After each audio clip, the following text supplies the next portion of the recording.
Hey guys, welcome back to another blog. আমরা এখন মেজরটিল্লা বাজারে আছি। এখন আমরা হেঁটে হেঁটে যাচ্ছি। আমার বন্ধু বলল সে বার্গার খাবে বলে। বার্গার খাওয়ার জন্য আমরা এখন হাঁটছি। বার্গার নিয়ে আমরা এখানে যাব এক জায়গায়। যাওয়ার পর আমরা বার্গারটা খাবো। এই তো আমরা বার্গারের দোকানের কাছে চলে আসছি। এইটা হলো পিজার সাইডেই বার্গারের দোকান। এই তো আমরা বার্গারের দোকানে অর্ডার দিয়ে বসে আছি। বার্গারটা বানাচ্ছে উনি। বানানোর পথে আপনারা একটা লাইক কমেন্ট শেয়ার করে দিবেন। এখন আমরা বসে আছি। বসার পর উনি বার্গার বানাচ্ছেন। এটা একটা ছোটো ক্লিপ নিয়ে নিলাম বার্গারের এবং শেষ করলেন। আমরা বার্গার নিয়ে হাঁটা শুরু করলাম। হাঁটতে হাঁটতে সাকিবকে বললাম বার্গারটা দেখাই। বার্গারটা দেখানোর পর হাঁটছি, আমরা হেঁটে হেঁটে রাস্তার দিকে যাচ্ছি।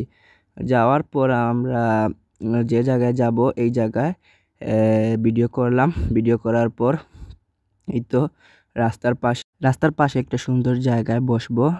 বসে এটা খাবো। আমরা এই জায়গার নাম ওয়াকওয়ে দিয়েছি। আমরা মজা করে ওয়াকওয়ে দিয়েছি এবং এই জায়গাটা অনেক সুন্দর। আমরা এখন বার্গার খাবো বসেছি। এই তো বসে বার্গারটা দেখছি আর খাবো। আমার বন্ধু এখন একটা সোয়াইগ দেখিয়ে দিবে।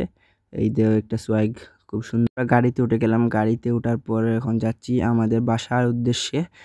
বাসার পথে যাচ্ছি। এখন একজন চাচা বললেন ওনাকে ভিডিও করার জন্য এবং তাকে ভিডিও করে ফেললাম। গাড়িতে আমরা ভিডিও করে আমাকেও দেখিয়ে দিলাম একটু। আমি নিজে আমাকে দেখিয়ে দিলাম। এখন আমরা শাহপরান বাজার চলে আসছি। সিলেট শাহপরান মাজার গেট। এই তো মাজার গেটটা দেখা যাচ্ছে। মাজার গেটের পাশেই আমরা আছি। এখন আমাদের বাড়ির রাস্তায় চলে এসেছি এবং আমার বন্ধু 2টা নিমকি নিয়েছে। নিমকি খেতে খেতে হাঁটছি। হাঁটার পরে এই তো আমাদের গ্রামের একটা রাস্তা দিয়ে আমরা হাঁটছি। আমরা একটা গ্রামে থাকি। এই তো আমি চলে আসছি। Bye guys, good bye. এইটাই ছিল আমাদের একটা সংক্ষিপ্ত ব্লগ। টাটা, good bye, see you guys. চ্যানেলটা সাবস্ক্রাইব করবেন।